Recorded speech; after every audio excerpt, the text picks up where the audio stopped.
Hello students, welcome back to our series of cracking CAT 25 through VARC, right? As promised, we are now going to solve PYPs, that is previous year question papers of CAT. We'll start with 2023 slot 1. We'll be covering 6 slots, that is all 3 slots of 2023 and all 3 slots of 2024. So today we'll start with slot 1 of 2023. First, let us look at what and how we will go about the questions while attempting, right? फिलहाल के लिए मैं अभी V A वाला part ऐसे नहीं cover कर रहा हूँ, मतलब जो हमने स्ट्रैटेजी डिसाइड की थी in the previous video, we are not going on that strategy के पहले वी ए डिस्कस करते हैं फिर आर सी डिस्कस करते हैं. I am here to discuss the P Y P so that you understand कि क्वेश्चन को approach कैसे करना है, ठीक है. And we'll try to solve the papers according to V A first and then R C if time permits us, given on any one session, all right, wherein we'll do it in a timely manner कि 40 minute में हम लोग कितना जल्दी क्या क्या solve कर पाते हैं, but that will be contingent upon the time available to us, all right. So let us start with this paper. First we have an RC, all right. Today we'll be discussing 2 RC in this particular part 1, all right. पहले कुछ थोड़े से concept revise करते हैं. पहली चीज हम लोगों को याद रखनी है that we have to read only what is important. We have to read what is important. Now how do we know कि क्या चीज इंपॉर्टेंट है, करेक्ट? हम लोगों को कैसे पता चलेगा कि भाई कौन सी चीज इंपॉर्टेंट है, कौन सी चीज इंपॉर्टेंट नहीं है, right? So to in order to know that we should be underlining whatever we feel is important. Underline करते चलेंगे whatever we feeling is important, ठीक है.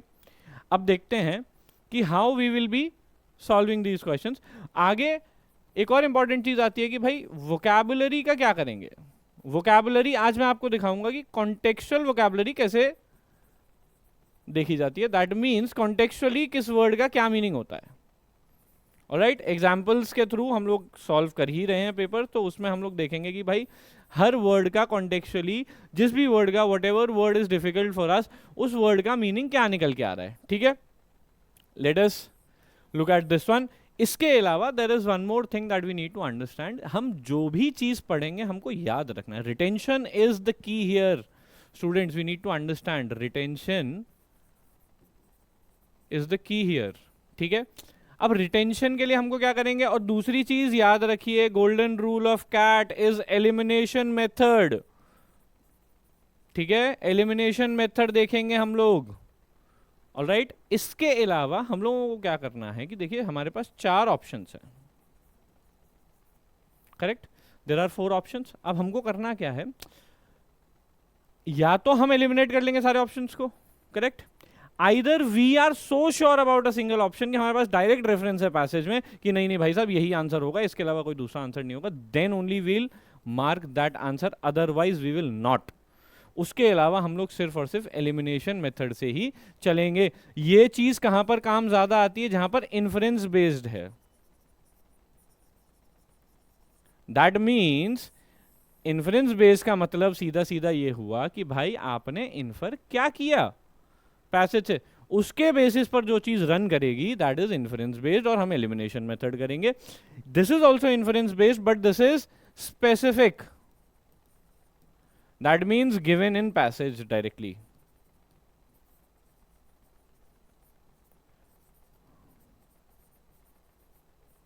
ठीक है, this is given in the passage directly. तो हमको ये चीज याद रखनी है कि हम लोग आगे कैसे सॉल्व करेंगे. Late us start with reading the RC. यहाँ पर देखते हैं एक बढ़िया सा पैसेज है हमारे पास. Let us start reading and by with each paragraph we'll also try to understand कि ऑथर बोलना क्या चाह रहा है, क्या किस चीज के बारे में पैसेज है, करेक्ट. स्टार्ट करते हैं. Many human phenomena and characteristics such as behaviours, beliefs, economies, genes, incomes, life expectancy and other things are influenced by both geographic factors and by non-geographic factors.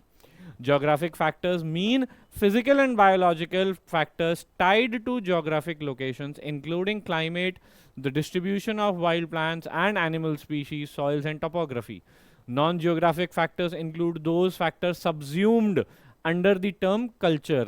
देखिए subsumed लिखा हुआ है, that means non-geographic factors include those factors subsumed under the term culture. Other factors subsumed under the term history and decisions by individual people. अब देखिए मैं आपको दो चीज़ें बहुत इंपॉर्टेंट बताता हूँ जो हमारी रीडिंग में हेल्प करती हैं. क्या चीज़? अभी आपने एक ये चीज़ देखी होगी कि many human phenomena and characteristic, यहाँ पर ये हाइफन है, ये जो डैश आता है ना, हम लोग डैश बोलते हैं, दिस इज कॉल्ड हाइफन, और यहाँ पर भी हाइफन आया. And sentences ending here. Correct.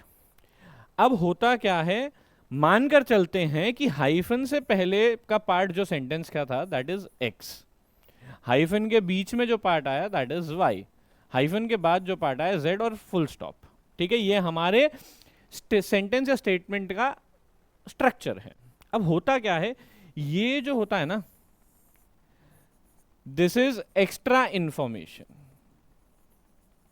Extra information on what? This is extra information of x. तो या तो ये एक्स की एक्स्ट्रा इंफॉर्मेशन देता है या फिर it is explanation of x. मतलब कि पहले इस हाइफन से पहले जो लिखा हुआ है उसकी एक्स्ट्रा इंफॉर्मेशन या एक्सप्लेनेशन देगा आपको कौन सा पार्ट? वाई.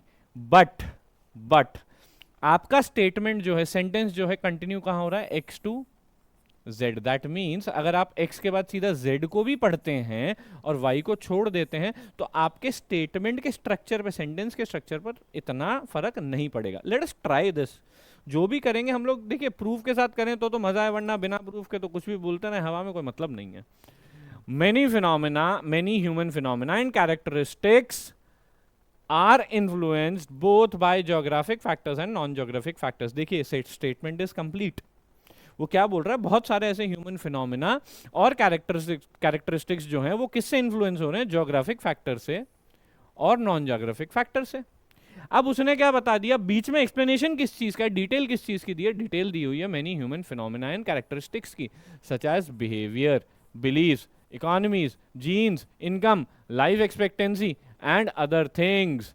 मतलब कि ये आपको उसने कैरेक्टरिस्टिक्स के बारे में एक डिटेल दे दी. ठीक है, तो हमारे लिए समझना जरूरी है कि while reading it may be important but for the first time you can skip it as well. अगर आपको बहुत ज्यादा डिटेल उसमें नहीं लग रही है, अगर वो नॉर्मल सी चीजें बता रहा है आपको, देखिए उस पर सिर्फ नजर मारकर आपको पता चल जाना चाहिए कि क्या ये एक्स का एक्सप्लेनेशन है या नहीं. Right, but your sentence gets continued here. अब आते हैं वर्ड सबस्यूम्ड पर. Subsumed under the term culture, मतलब कि कल्चर के अंदर जो भी फैक्टर्स, कौन से फैक्टर्स? नॉन ज्योग्राफिक फैक्टर्स कहां पर इंक्लूड हो रहे हैं? कल्चर के अंदर इंक्लूड हो रहे हैं. ठीक है, अदर फैक्टर्स जो है वो कहां इंक्लूड हो रहे हैं? They are getting included in the term history. और बाकी जो है decisions by the individual people. हर व्यक्ति का अपना डिसीजन जो है वो भी इन्फ्लुएंस करता है कुछ चीजें. आगे चलते हैं. The differences between current economies of north and South Korea cannot be attributed to the modest environmental differences between them. They are instead due to entirely different government policies. ठीक है, अब देखिए हमारा ये डॉट डॉट डॉट आया, इसको figure of speech में सिज्यूरा बोलते हैं. That means it is continuation of something. Right, यहाँ पे बहुत बड़ा एक पैसेज होगा, उन्होंने यहीं पर एंड कर दिया, सोचा कि इतना काफी है, रेलेवेंट इन्फॉर्मेशन है, उसके बाद यहाँ तक रेलेवेंट इन्फॉर्मेशन है. अब ये डिफरेंसेस किस चीज के बता रहा है? Differences between current economies of North and South Korea. हम जानते हैं कि दोनों बिल्कुल ही ऑपोजिट कंट्रीज हैं. Correct. Cannot be attributed to the modest environmental differences between them. मतलब कि उनकी जो इकोनॉमी में डिफरेंसेस हैं उसको हम किससे एट्रीब्यूट नहीं कर सकते? हम उसके एनवायरमेंटल डिफरेंस से एट्रीब्यूट नहीं कर सकते. Right, they are instead due to entirely the different government policies. मतलब कि वो किस वजह से हैं? वो हैं गवर्नमेंट पॉलिसीज की वजह से डिफरेंट हैं दोनों इकोनॉमीज. एक डिक्टेटरशिप है, एक डेमोक्रेसी. राइट, तो हमारे लिए चीज समझना जरूरी है कि भाई दोनों कंट्रीज डिफरेंट क्यों? It is not because of the environmental factors but it is because of the government policies that are prevalent there. आगे, at the opposite extreme the Inuit, देखिए अब एक वर्ड आया इनविट, इस वर्ड का मीनिंग आपको culture contextually नहीं मिलेगा। इनविट का मीनिंग मैं बता देता हूं, द पीपल। द पीपल मतलब ओरिजिनल पीपल की बात हो रही है, ठीक है। The Inuit and other traditional peoples living north of the Arctic Circle developed warm fur clothes but no agriculture, while equatorial lowland peoples around the world never developed warm fur clothes but often did develop agriculture. क्या बोल रहा है भाई, Arctic circle के ऊपर जो लोग रहते हैं उन्होंने गर्म कपड़े बनाए, वार्म फर क्लोथ्स बनाए अपने लिए। ऑब्वियस सी बात है, ज्यादा ठंड होती है, बनाने पड़े, राइट। आगे चलते हैं, लेकिन उन्होंने एग्रीकल्चर नहीं बनाया। क्यों? क्योंकि वहां पर इतनी ठंड में एग्रीकल्चर हो नहीं पाएगा, करेक्ट। जबकि इक्वेटोरियल लोलैंड लोगों ने क्या किया, उन्होंने वार्म फर क्लोथ्स नहीं बनाए because it is not required for them. So they what did they do, they developed agriculture, खाना।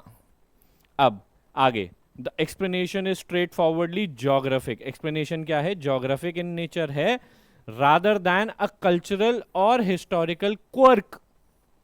historical quirk मतलब कि कोई एक particular reason, अटपटा रीजन। quirk is अटपटी चीज, unrelated to geography।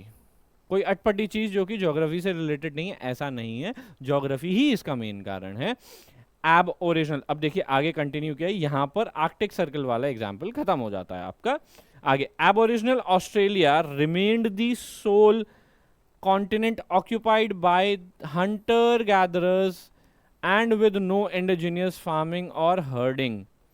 Here the explanation is biogeographic।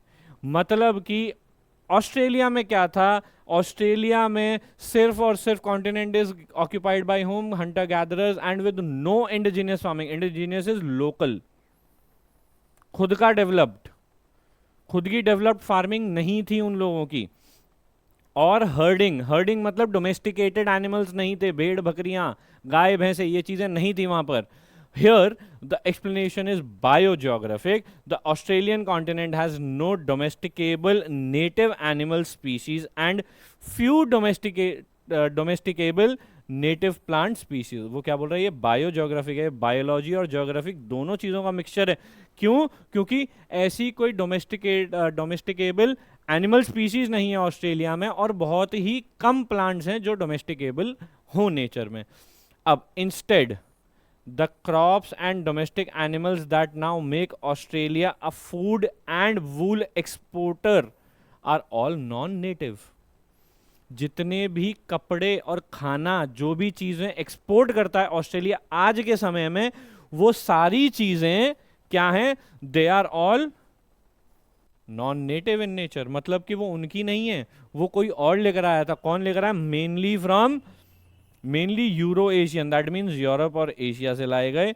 Species such as sheep, wheat and grapes brought to Australia by overseas colonists. इसका मतलब कि जब कॉलोनाइज हुआ था ऑस्ट्रेलिया, उस टाइम पर डोमेस्टिकेबल प्लांट स्पीशीज एंड डोमेस्टिकेबल एनिमल्स को लेकर आए थे। कौन लेकर आए थे? कॉलोनिस्ट्स। ठीक है, आगे बढ़ते हैं।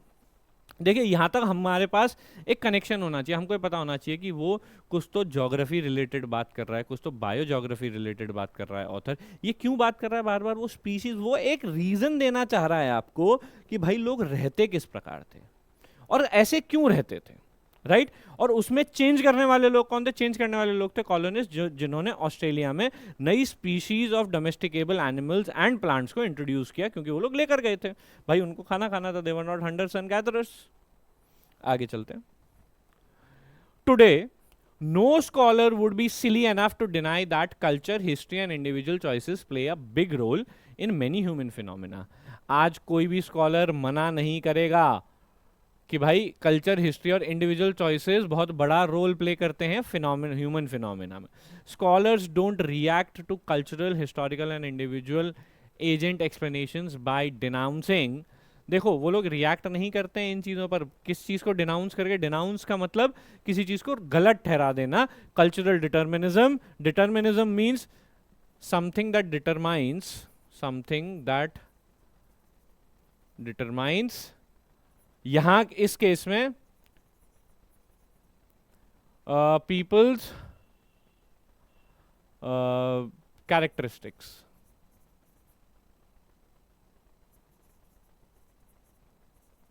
ठीक है, या फिर पर्सनैलिटी।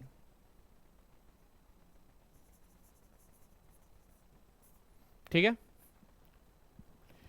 हिस्टोरिकल डिटर्मिनिज्म और individual determinism, and then think no further, and then thinking no further, मतलब उससे आगे वो नहीं सोचते। But many scholars do react to any explanation invoking some geographical rule, लेकिन बहुत सारे स्कॉलर्स एक चीज पर रिएक्ट करते हैं, किस चीज पर, जो चीज इन्वोक करती है, प्रोवोक करना, इन्वोकिंग इज प्रोवोकिंग, उकसाना, जो चीज उकसाती है या पैदा करती है ज्योग्राफिक के रोल को, बाय डिनाउंसिंग ज्योग्राफिक डिटर्मिनिज्म, मतलब ज्योग्राफिक के रोल को तो वो इन्वोक कर रहे हैं, लेकिन क्या कह रहे हैं, डिनाउंस क्या कर रहे हैं, मतलब उस गलत बता रहे हैं, रॉन्ग, प्रूविंग रॉन्ग और सेइंग रॉन्ग, व्हाट, कि ज्योग्राफिक एरिया या ज्योग्राफिक नेचर आपका पर्सनालिटी डिटरमाइन नहीं करती। ओके, सेवरल रीजंस में अंडरलाई this widespread but nonsensical view. देखिए यहां पे क्या लिखा है, नॉनसेंसिकल व्यू, मतलब ऑथर क्या कह रहा है, author does not agree with this. Author का कहना यह है कि ज्योग्राफिक डिटर्मिनिज्म एग्जिस्ट, मतलब कि ज्योग्राफी जो है, ज्योग्राफिकल एरिया या ज्योग्राफिकल कैरेक्टरिस्टिक्स आपकी पर्सनालिटी को शेप करते हैं पर्सनली, राइट।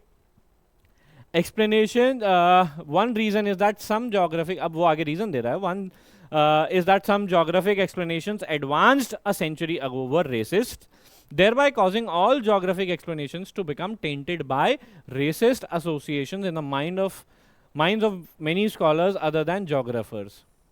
मतलब के जोग्राफर्स के अलावा, जो ज्योग्राफी पढ़ते हैं उनके अलावा बाकी स्कॉलर्स के दिमाग में क्या है कि भाई ज्योग्राफिक एक्सप्लेनेशंस जो थे वो एक सेंचुरी, मतलब 100 साल पहले जो आए थे, उनका क्या था, देवर ऑल रेसिस्ट इन नेचर। तो उनके दिमाग में आता है कि जो भी चीज़ें थी वो सब रेसिस्ट थी, इसलिए वो लोग उस चीज़ को मानते नहीं हैं। अब क्या कह रहा है author, but many genetic, but आ गया ना contradictory connector, but many genetic, historical, psychological and anthropological, anthropology is study of humanity, ठीक है, anthropological explanations advanced a century ago were also racist। कहने का मतलब ये है कि लेकिन जेनेटिक, हिस्टोरिकल, साइकोलॉजिकल और स्टडी ऑफ ह्यूमैनिटी के जो एक्सप्लेनेशंस थे वो भी, जो कि 100 साल पहले दिए गए थे, वो भी रेसिस्ट ही थे। Yet the validity of newer non-racist genetic etc explanation is widely accepted today। मतलब के जो भी नए वैलिडिटी, नए नॉन रेसिस्ट जेनेटिक एक्सप्लेनेशंस हैं, उनकी वैलिडिटी के ऊपर कोई क्वेश्चन नहीं किया जाता। ऐसा क्यों, मतलब कि आप भेदभाव कर रहे हैं, this is wrong, so that is why the author is not agreeing to this point। Next, another reason to reflect rejection of geographic, एक और रीजन दे रहा है वो, geographic explanation is that historians have a tradition in their discipline of stressing the role of contingency।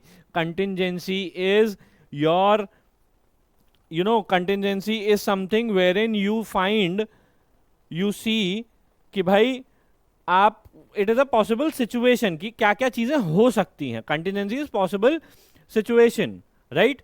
So another reason for reflex rejection of geographic explanation is that historians have a tradition in their discipline of stressing the role of contingency, possible outcome या possible situation। A favorite word among historians based on individual decision, मतलब कि कोई चीज possible हो सकती थी, contingency based on individual decisions, तो हम contextually meaning निकाल सकते थे कि ऐसा कुछ था which is based on, which is relied upon individual decisions and chance, मतलब कि वो इसके ऊपर बेस करता है, अगर ये चेंज होगा तो ये भी चेंज होगा, मतलब कि ये ऐसी कोई चीज होगी जो चेंज होती है किसके चेंज होने पे, इंडिविजुअल डिसीजंस एंड चांस के चेंज होने पर, right. Often that view is warranted, ज्यादातर इस चीज को देखा जाना चाहिए, बट ऑफन टू बहुत बार ऐसा होता है दैट व्यू इज अनवारंटेड, ये व्यू गलत है.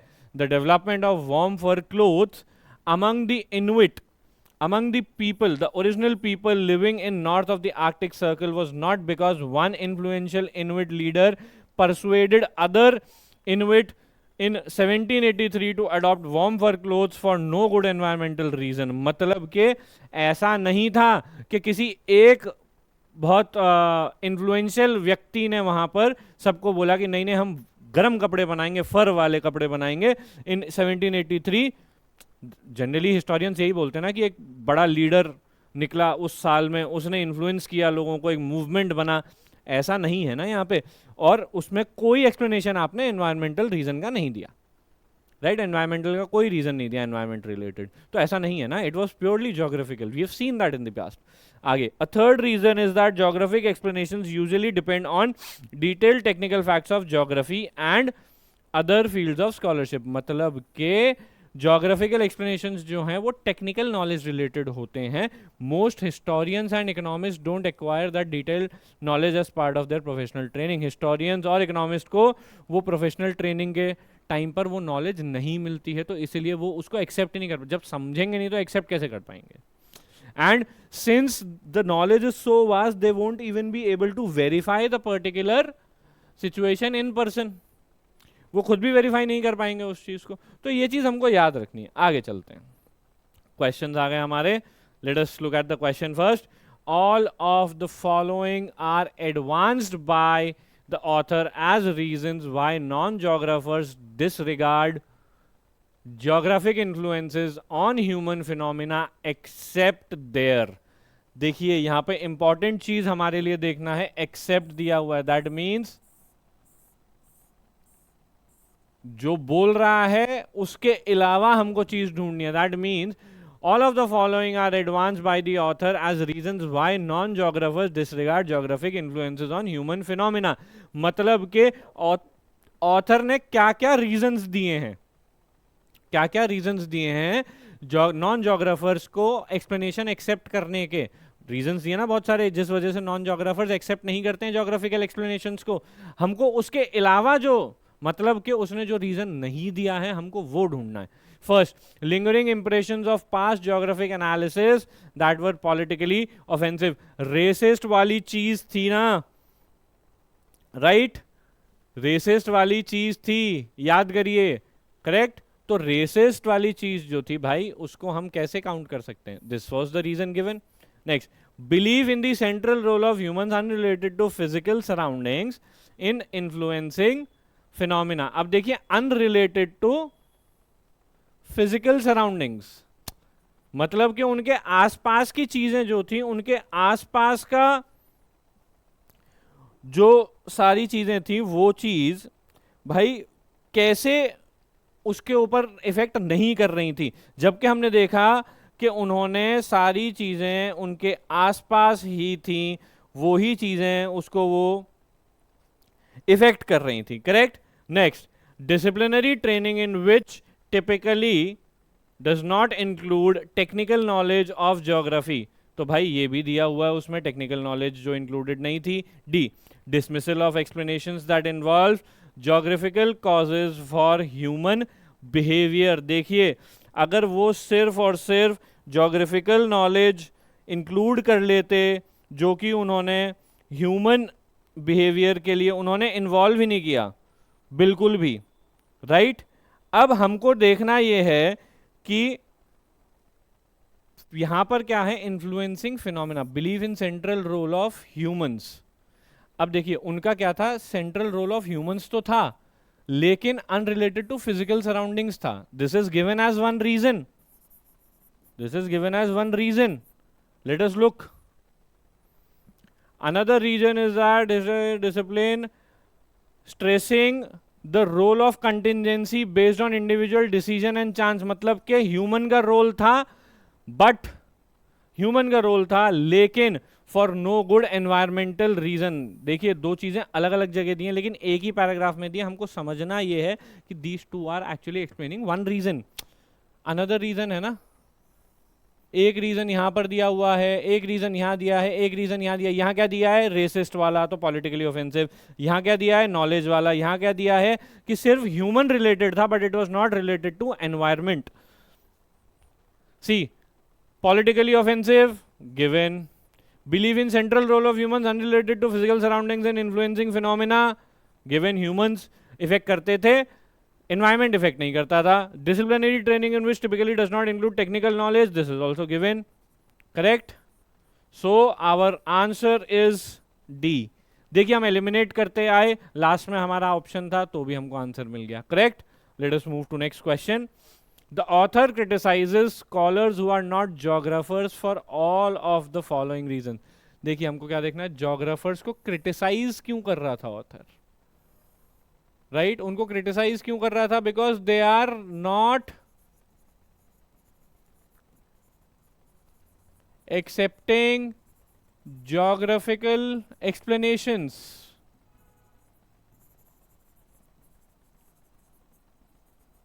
Correct. Let us look at the options. Their rejection of the role of biogeographic factors in social and cultural phenomena, their outdated interpretation. अच्छा इसमें भी देखिए accept their outdated interpretations of past cultural and historical phenomena, the importance they place on the role of individual decisions when studying human phenomena, their labeling of geographic explanations as deterministic. अब देखिए आप लोग पढ़िए इसमें से कौन सा answer हो सकता है.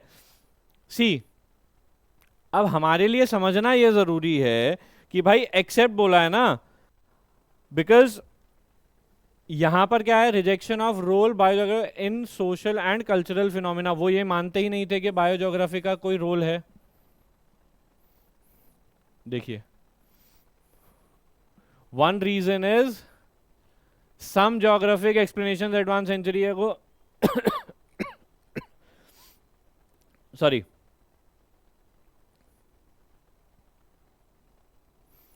their rejection of the role of biogeographic factors in social and cultural phenomena. यहाँ पर देखिए, today no scholar would be silly enough to deny that the culture, history and individual choices play a big role in many human phenomena. ये मान रहे हैं लोग, लेकिन यहाँ पर क्या है, geography by denouncing they say that it is wrong to say कि भाई ज्योग्राफी आपके पर्सनालिटी को डिटरमाइन करती है. Correct. So this is given. Next, their outdated interpretations of past cultural and historical phenomena. अब देखिए past outdated interpretation of past cultural and historical phenomena. अब past cultural and historical phenomena की बात passage में नहीं की गई है कहीं पर भी. आगे देखते हैं कि क्या आगे हमारा कोई ऑप्शन भिड़ रहा है इससे कि क्या कोई ऐसा ऑप्शन है जो जिसकी बात नहीं की है या की गई है. सी द इंपॉर्टेंस, वैसे मेरे हिसाब से आंसर यही होना चाहिए, because this is something that we know, we have studied. हमने पूरा पैसेज रीड किया था जिसके हिसाब से हमको मालूम होना चाहिए कि ये पैसेज में अवेलेबल नहीं है. Next, the importance they place on the role of individual decisions when studying human phenomena. ये हमने अभी पिछले क्वेश्चन में देखा. देखिए एक चीज आपको और याद रखनी है, ऑप्शंस जो है ना आपके पिछले क्वेश्चन से भी निकल सकते हैं. आपको पिछले क्वेश्चन में याद रखना है क्या बोल रहा था, तो आपको मीनिंग याद रहेगा. मतलब कि वो सिर्फ इंडिविजुअल डिसीजन के ऊपर फोकस कर रहा था, ना कि एनवायरनमेंट पे जब वो ह्यूमन फिनोमिना स्टडी कर रहा था. This is true, this is given in the passage, this is also given in the passage. Right. Fourth वाला देखते हैं, there labelling of geographic explanation as deterministic. Right. वो क्या कर रहे हैं, ज्योग्राफिक एक्सप्लेनेशन को डिटरमिनिस्टिक लेबल कर रहे हैं. Right. So our answer becomes their outdated interpretations of past cultural and historical phenomena. So this becomes our answer. चलिए आगे बढ़ते हैं. Next, all of the following. अच्छा एक और चीज आप देखिएगा, आपको जनरली क्या होगा, you will be able to see in the questions कि जब एक्सेप्ट वाले आते हैं ना तो ज्यादातर एक्सेप्ट वाले ही आ जाते हैं क्वेश्चंस एक ही पैसेज में. एक पैसेज में अगर 2 क्वेश्चन एक्सेप्ट वाले आए तो देयर इज हाई चांसेस के 3 क्वेश्चंस एक्सेप्ट वाले होंगे. अदरवाइज नॉर्मल क्वेश्चंस भी आ सकते हैं, बट अगर 2 क्वेश्चन एक्सेप्ट वाले हैं तो 3 होने के चांसेस ज्यादा हैं।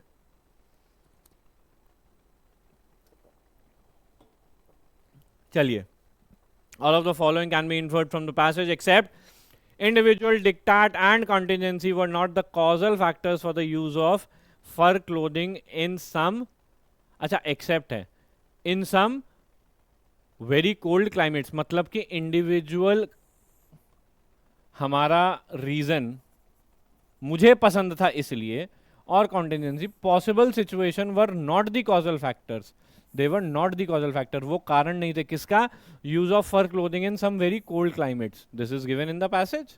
वो तो ये कह रहा है भैया इट वाज ज्योग्राफिकल, इंडिविजुअल से तो मतलब ही नहीं था, उसमें दिया ना हिस्ट्री वाले में, पैसेज में पैराग्राफ में दिया है नीचे कि इट वाज नॉट कि किसी एक आदमी ने उठ के अचानक से बोला सब लोगों को जो इन्फ्लुएंशियल था कि भाई चलो सब लोग गर्म कपड़े पहनना चालू कर देते हैं 1783 में, ऐसा नहीं था। Next, agricultural practices change drastically in the Australian continent after it was colonised, colonise होने के बाद ऑस्ट्रेलिया के अंदर एग्रीकल्चर बूम हुआ था। रीजन, बिकॉज कॉलोनिस्ट नई स्पीसीज लेके आए थे, डोमेस्टिकेबल प्लांट्स और एनिमल्स की, तो this is also true. While most human phenomena result from culture and individual choice, some have biogeographic origins, right? Next, several academic studies of human phenomena in the past involved racist interpretations, right? Racist interpretations. अब देखिए इसमें क्या लिखा है, while most human phenomena result from culture and individual choice, पूरे passage में ये बात ही नहीं की गई कि मोस्ट ह्यूमन फिनोमिना कहां से रिजल्ट करता है, what it is output of, right. पूरे पैसेज में बात इस चीज की गई है कि स्कॉलर्स क्या समझ रहे हैं, जनरली स्टडी के मामले में हो क्या रहा है, what are scholars saying and what are scholars thinking, correct. Fourth option, और अगर हमको ये नहीं समझ आ रहा है तो हम फोर्थ वाला देख लेते हैं, several academic studies of human phenomena in the past involve racist interpretations, this is true. भाई रेसिज्म बहुत सारे स्टडीज में था ह्यूमन फिनोमिना को लेकर पास्ट में, तो ये हमको याद रखना है कि इट इज ट्रू। रेसिज्म की बात हुई थी, हमने 3 एलिमिनेट कर लिए। See now we had confusion between C and D, क्योंकि सी हम एलिमिनेट नहीं कर पा रहे थे, तो हमारे बाकी के 3 एलिमिनेट हो गए, सी बिकम्स द आंसर। भाई 4 में से 3 गए तो एक आंसर बचेगा ना, so C becomes our answer. Okay, next, the examples of the Inuit and Aboriginal Australians are offered in the passage to show, Australians और Aboriginals का जो example दिया है वो किस लिए दिया है,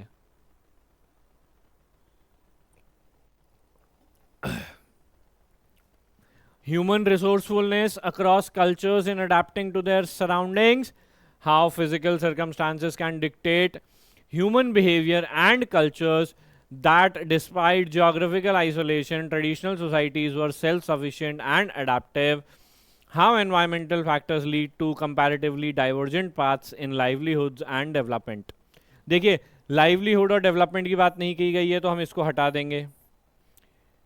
that despite geographical isolation, traditional societies were self-sufficient and adaptive, हम इसको भी हटा देंगे, सेल्फ सफिशिएंसी और अडेप्टिवनेस की बात नहीं की गई। अब देखिए human resourcefulness across culture in adapting to their surrounding, human resourcefulness की बात नहीं की ना सराउंडिंग से रिलेटेड, उन्होंने तो ये बताया कि they had that need because of the physical circumstances that they were living in, it was both biogeographical, भाई ऑस्ट्रेलिया में इट वाज बायोजियोग्राफिकल, करेक्ट, क्यों, क्योंकि एबोरिजिनल ऑस्ट्रेलियंस की बात की है, and it was environmental in Arctic, Inuit is related to Arctic Circle। किसी को याद ना हो तो आप पैसेज को वापस देख सकते हैं, आर्कटिक सर्कल की बात की थी ना, तो उसमें वो एनवायरमेंट था, can dictate human behaviour and culture, तो उसकी वजह से ह्यूमन बिहेवियर और कल्चर डिक्टेट होता है, उसी वजह से उन्होंने वार्म फर क्लोथ्स बनाए and they were hunters and gatherers, so this also deleted, this becomes our answer. देखिए हमने 4 क्वेश्चंस कितने जल्दी सॉल्व कर लिए, राइट। तो याद रखिए आपको इसी तरीके से पैसेज पढ़ना है और ऐसे जल्दी जल्दी सॉल्व करना है। चलिए एक और पैसेज करेंगे, हाँ ये थोड़ा सा बड़ा लग रहा है, let us read this. For early post colonial literature the world of the novel was often the nation, Post-colonial novels were usually concerned with national questions. Sometimes the whole story of the novel was taken as an allegory of the nation, weather India और Tanzania, इन्होंने India और Tanzania को example की तरह use किया है. This was important for supporting anti colonial nationalism but could also be limiting land focused and inward looking. अब देखिए, पोस्ट कोलोनियलिज्म लिटरेचर की बात करें, कोलोनियलिज्म के बाद के लिटरेचर की बात की जा रही है, वो क्या था, वो नॉवेल्स जो थे वो जनरली नेशंस पर, मतलब कि देशभक्ति से रिलेटेड, कंट्री से रिलेटेड ही थे. Post colonial were usually concerned with national questions, भैया देश से रिलेटेड क्वेश्चंस की बात करते थे. Sometime the whole story was taken as an allegory. Allegory means it means story of the nation whether India or Tanzania. This was important for supporting anti-colonial nationalism. मतलब जो देशभक्ति जाग रही थी colonialism के against, उसको support करने के लिए this was important but could also be limiting. लेकिन इसकी एक लिमिट थी, that is land focused and inward looking, right? इसका एक लिमिट था, that is it was land focused and inward looking, correct? My new book, Writing Ocean Worlds, explores another kind of world of the novel. अब देखिए author बोल रहा है my new book, ये another kind of world of the novel that is not the village or nation but the Indian Ocean world. मतलब कि वो दूसरी नॉवेल्स को एक्सप्लोर कर रहा है. कौन सी नॉवेल्स? जिन्होंने इंडियन ओशियन को महत्वता दी है. The book describes a set of novels in which the Indian Ocean is at the centre of the story. Indian Ocean जिसके सेंटर पर है स्टोरी के, correct? It focuses on the novelists Amitav Ghosh, Abdulrazak Gurnah, Lindsey Collen and Joseph Conrad. मतलब वो उसकी novel जो है कौन सी नॉवेल्स के ऊपर फोकस करी, कौन से राइटर्स की नॉवेल्स के ऊपर फोकस कर रही है? 1 2 3 4 इन 4 राइटर्स के नॉवेल्स के ऊपर फोकस कर रही है. Who have centred the Indian Ocean world in the majority of their novels. उन्होंने ज़्यादातर नॉवेल्स में क्या किया है? इंडियन ओशियन को अपने बीच में रखा है. Their work reveals a world that is outward looking. देखिए यहाँ पर पोस्ट कॉलोनियल नॉवेल्स क्या थी? Inward looking. लेकिन ये क्या है? ये आउटवर्ड लुकिंग है, मतलब के बॉर्डर्स क्रॉस करने वाली, full of movement, border crossing and south to south interconnection. मतलब साउथ, जब आप वर्ल्ड मैप को देखेंगे, साउथ की बात की जा रही है, साउथ से कैसे कनेक्टेड था. They are all very different from colonially inclined Conrad to radically anti-capitalist, but together draw on and shape a wider sense of Indian ocean space through themes, images, metaphors and language. ये चारों आपस में ही बहुत different हैं. Why? Because colonially inclined, जो colonialism की तरफ थे, that is Conrad. radically anti-capitalist Colin. radically मतलब एकदम बहुत ज़्यादा स्ट्रॉन्ग शिफ्ट, पैराडाइम की बात होती है. एंटी कैपिटलिस्ट थे कॉलिन, बट वो क्या कर रहे थे? इंडियन ओशियन स्पेस को अलग अलग तरीके से, किसी ना किसी तरीके से पोर्ट्रे कर रहे थे अपनी नॉवेल्स में. This has the effect of remapping the world. इसका इफेक्ट क्या है? रीमैप करना. किसको? वर्ल्ड को in the reader's mind as centred in interconnected global south. It means कि इसका एम क्या था? रीमैप करना वर्ल्ड को रीडर के माइंड में as centred in the interconnected global south. Interconnected global south पे सेंटर्ड, उसका फोकस लेके आना था रीडर के माइंड का.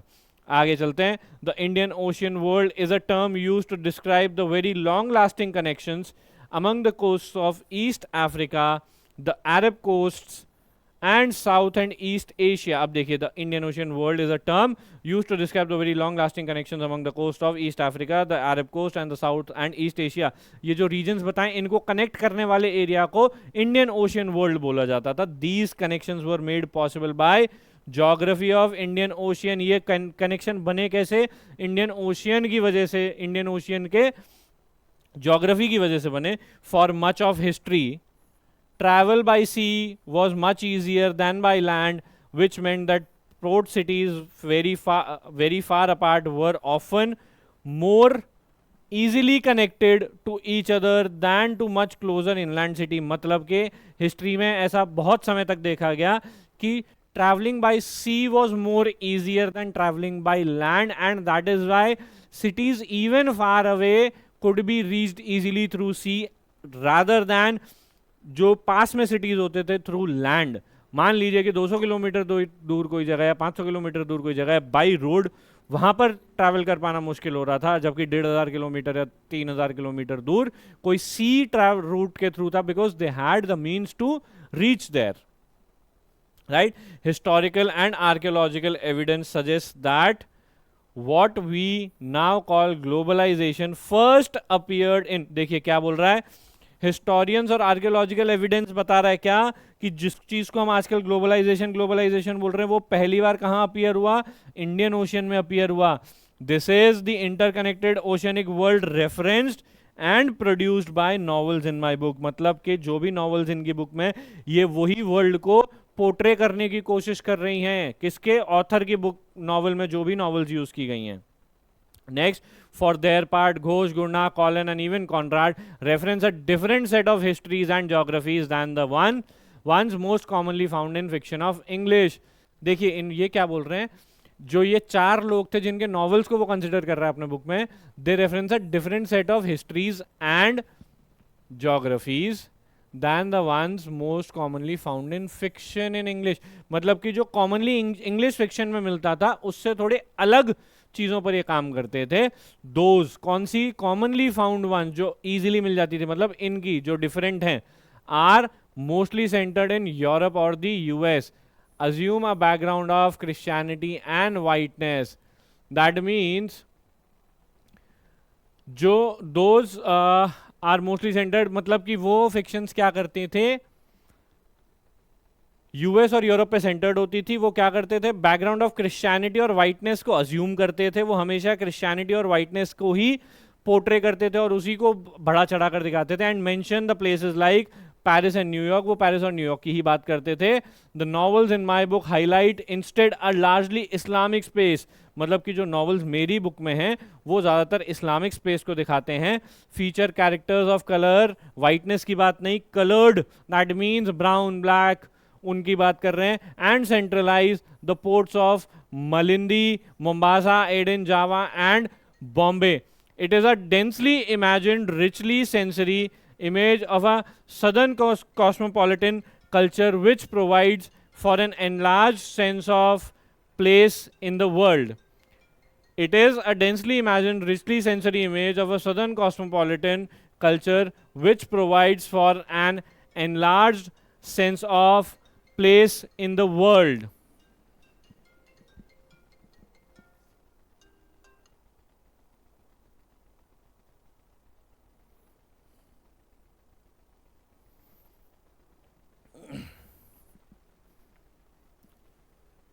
An enlarged place in the sense of, for an enlarged sense of place in the world. This remapping is particularly, अब इन्होंने क्या किया, उन्होंने वो फीचर क्या कर रहे थे, characters of colour and centralize ports of these places, इनके ही पोर्ट्स के बारे में बात करते थे.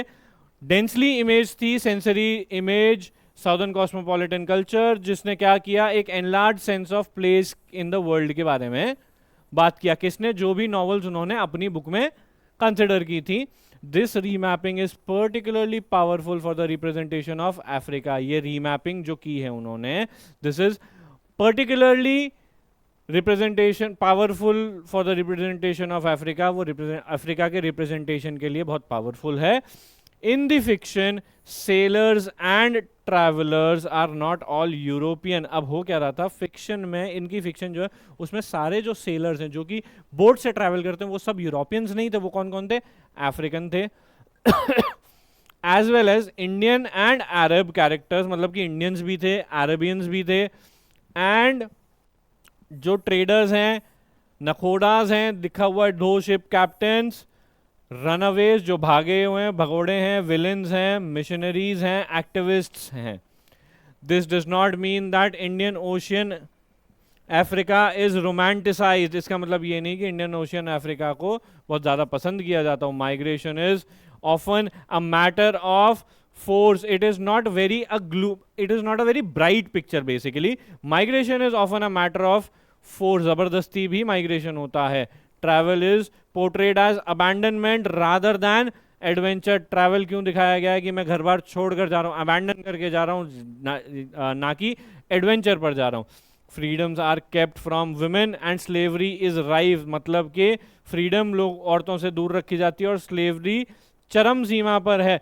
What it does mean is that the African part of the Indian Ocean world plays an active role in its long rich history and therefore in that of the wider world. इसका मतलब ये है कि Africa जो है बहुत easy चीज़ नहीं है. Africa is actually playing a very bigger part in the whole story of the world. ये चीज़ याद रखनी है हमको, right? आगे चलते हैं. अब देखिए हमारे पास क्वेश्चन स्टार्ट हो गए, हम लोग क्वेश्चन सॉल्व करेंगे. Which one of the following statements is not true about migration in the Indian Ocean world? देखिए not true, वहां पर तो एक्सेप्ट बिल्कुल बोल्ड में दिया था, कैपिटल में दिया था, यहाँ नॉट ट्रू है. ठीक है. First, the Indian Ocean world's migration networks connected the global north with global south.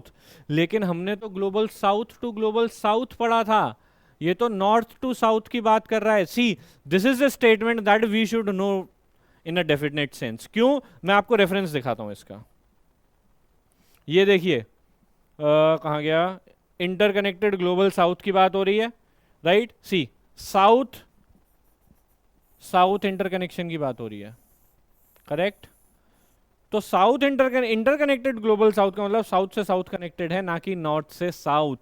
तो इसलिए इसका आंसर हमारा फर्स्ट स्टेटमेंट हो जाएगा. जस्ट टू कंफर्म हम फिर भी एक बार बाकी स्टेटमेंट्स पढ़ लेते हैं. B, geographical locations rather than geographical proximity determine the choice of destination for migrants. This is true. Region, अगर पानी से पहुंच सकता था तो मैं जल्दी पहुंच जाता, सड़क से जाना होता, जमीन से जाना होता तो मैं नहीं जा पाता था. सी, the Indian Ocean world's migration networks were shaped by religious commercial histories of the region. This is true. Arabs की बात की गई है. देखिए रिलीजन इसलिए आ जाएगा, कमर्शियल क्यों, ट्रेडर्स भी थे. रिलीजियस इसलिए क्यों, क्योंकि वहां पे मिशनरीज की बात की गई है, right. D, migration in the Indian Ocean world was an ambivalent experience. It was a mixed experience. क्यों? ट्रेडिंग की भी बात है, रिलीजन की भी बात है, और वो भागने वाली बात भी है कि अबंडेंस की बात भी हो रही है वहां पर. It was not just adventure, it was due to abandoning something. I said abundance, sorry, it is abandoning something. ठीक है, आगे देखते हैं. On the basis of the nature of relationship between the items in each pair below, choose the odd pair out. देखिए odd pair out करना है, थोड़ा सा एनालिटिकल रीजनिंग जैसा है, बट फिर भी हम करते हैं. Indian ocean novels outward looking, ये ऑपोजिट हो गया. Post colony Indian ocean novels outward looking is similar, not opposite, sorry, this is similar. Indian ocean novels outward looking ही थे. Post-colonial novels generally were inward-looking. B, post-colonial novels border-crossing. Post-colonial novels were not border-crossing; they were inward-looking. So this can be my answer. But आगे चलते हैं. But ये भी answer हो सकता है अगर बाकी सब opposite हुए तो. C, Indian Ocean world slavery. हाँ, उसमें slavery का mention है. Africa, right? Migration happened due to slavery as well. D, post-colonial novels anti-colonial nationalism. This is true. Similar की बात है. So this becomes our answer. आगे चलते हैं. All of the following statements, if true, would weaken the relationship between mainstream English language fiction and Indian Ocean novels except. देखिए इसमें क्या बोला है कि जो भी स्टेटमेंट्स दिए हुए हैं वो वीक करेगा किसको, relationship between English language fiction and Indian ocean novels को. ठीक है, किसके अलावा, एक्सेप्ट बोला है. एक्सेप्ट मतलब कि वी नीड टू फाइंड जो स्ट्रेंथन करे. Common logic. Let us see. The depiction of Africa in most Indian Ocean novels is driven by a post-colonial nostalgia for an idyllic past. The depiction of Africa in most Indian Ocean novels is driven by an orientalistic imagination of its cultural crudeness. देखिए crudeness की बात की गई है, Very few mainstream English language novels have historically been set in America, European metropolitan centers. Most mainstream English language novels have historically privileged the Christian white male experience of the travel and adventure. देखिए हमको क्या बताना है, इन दोनों का relationship क्या है? They are not like each other, they are unlike in nature, unlike हैं, करेक्ट? तो हमको यही बताना है दैट दे आर अनलाइक. क्यों? क्योंकि एक्सेप्ट बोला है, बाकी चीजें इनको एक जैसा बना देगा. जैसे कि इंडियन ओशियन नॉवल में अगर अफ्रीका को हम आइडलिक पास्ट नॉस्टैल्जिया जैसा बता देंगे तो वो तो इंग्लिश फिक्शन की तरह हो गया ना, इंग्लिश लैंग्वेज फिक्शन की तरह, जिसमें वाइट मैन की बात कर रहा है वो, तो उनके लिए नॉस्टैल्जिया हो जाएगा. B. Depiction of Africa in most Indian Ocean novels is driven by unrealistic imagination for its cultural crudeness. क्योंकि वो बहुत क्रूड कल्चर था, इसलिए वो उसको कॉलोनाइज करने गए, उसको सुधारने गए. Very few mainstream English novels have historically been set in America and European metropolitan centers. ऐसा नहीं है, there were many.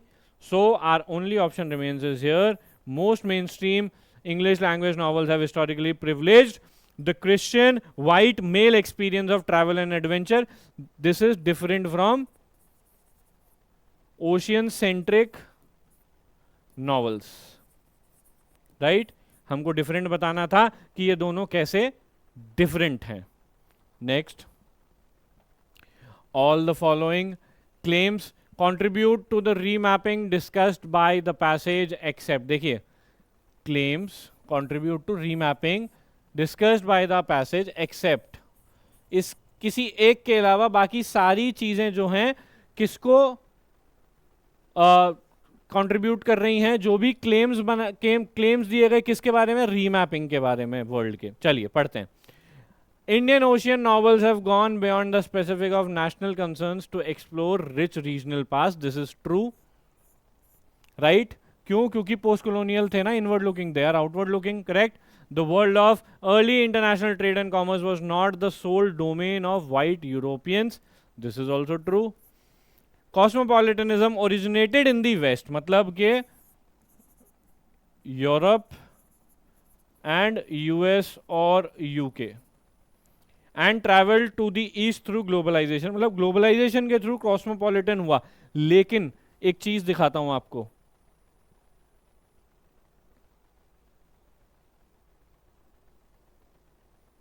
ये देखिए. इट इज कौन सा? The novels written by people who've been included in the author's novel. It is a densely imagined, richly sensory image of a southern cosmopolitan culture which provides for. ये तो south में ही था, तो भैया वो waste से ईस्ट कहाँ गया, राइट? तो एक्सेप्ट की बात की थी, तो ये हमारा आंसर हो सकता है. कंफर्म कर लेते हैं एक बार, मेरे हिसाब से ये आंसर होना चाहिए. D, the global south as oppose to the global north was the first center of globalization. This is true. This is given in the passage कि global south was where globalization started.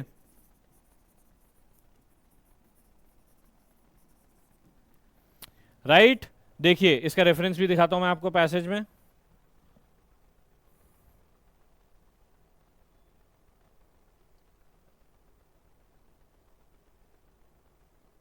ये देखिए, historical and archaeological evidence suggests that what we now call globalization first appeared in the Indian Ocean.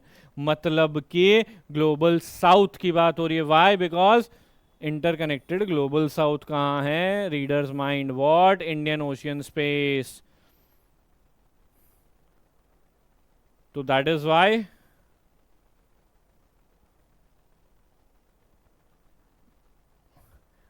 This becomes our answer. देखिए हमने कितनी आसानी से दो passages solve कर लिए, ठीक है?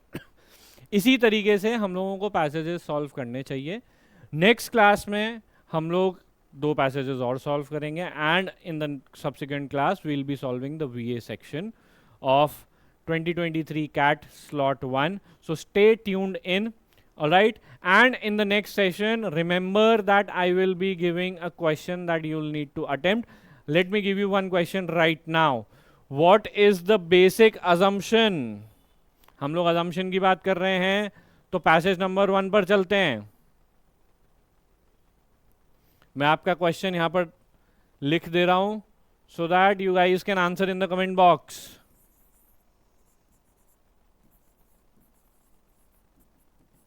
What is the basic